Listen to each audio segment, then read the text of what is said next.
Today we're talking underspins. An underspin is a type of swim bait with a spinner blade attached to it. Underspins come in two different styles, a jig head style and a belly weighted style that uses a weighted EWG hook for making a weedless underspin rig. An underspin with an exposed hook can still get you through light vegetation okay, like you see here with this Strike King underspin. For heavier vegetation though, you'll want to go with a weedless version. Some underspins come with a factory trailer like this Crappie Buster. Don't be afraid though to change out that trailer. You may have a different trailer that better matches the baitfish that day, so switch it out as needed. The extra vibration and flash of an underspin are great to get the attention of a hungry fish. It can also be great to entice a reaction strike from a fish that is watching a school of baitfish, and then keys in on your underspin jig looking like an injured minnow that's separated from the pack. Underspins are killer for largemouth and smallmouth, but also on other schooling fish like crappie and white bass. My number one favorite for white bass is actually a type of inline spinner that I showed in an earlier video, although underspins are amazing for those in the springtime. The most common way to fish an underspin is on light tackle for schooling bass swarming a ball of baitfish. I like to use a medium light to medium action spinning setup and 6 to 10 pound line. Braid, mono, or fluoro are all fine. Braid is really nice for heavy underspins because of the long casts and no stretch for a solid hook set. These baits are also great with a slow retrieve along deep flats and rock piles for lazier bass and walleye. Just retrieve it steadily and maybe give it a twitch now and then.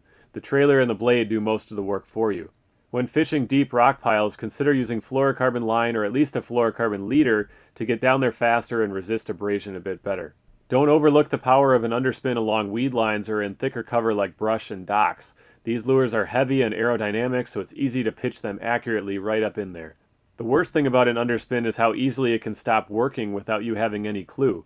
Let's get into the details of how underspins work so you can make sure you know how to fish these cool baits. Most of an underspin's profile and action come from the jig head and the trailer. Underspin jigs tend to have willow leaf spinner blades because there isn't usually a lot of clearance beneath the trailer.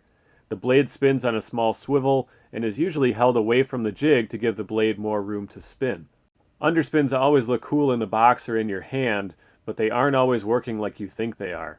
The first problem is with the design of some cheap underspins. The blade itself must be held away from the jig. If it's not, chances are the blade will hit any trailer you put on it. The second problem people have with underspins is that they use a trailer that's too big. If the diameter of the trailer is too big, the blade will bump the trailer again and stop spinning. This decreases the lure action, but even worse is that it can make the whole lure spin around and create line twist. You can fix this problem by switching out to a smaller trailer. Here you can see the same jig with a properly sized trailer and with one that's too big. The Berkley Fusion 19 and Strike King underspin jigs are my favorite, and I usually pair these with Rage Swimmers or a Ripple Shad in various sizes. These trailers are both durable and cheap, and I've caught everything on them from walleye to bass to salmon. If you haven't used underspins yet, they are definitely worth a shot. Hopefully these tips were helpful. Thanks a lot for watching, and we'll catch you next time.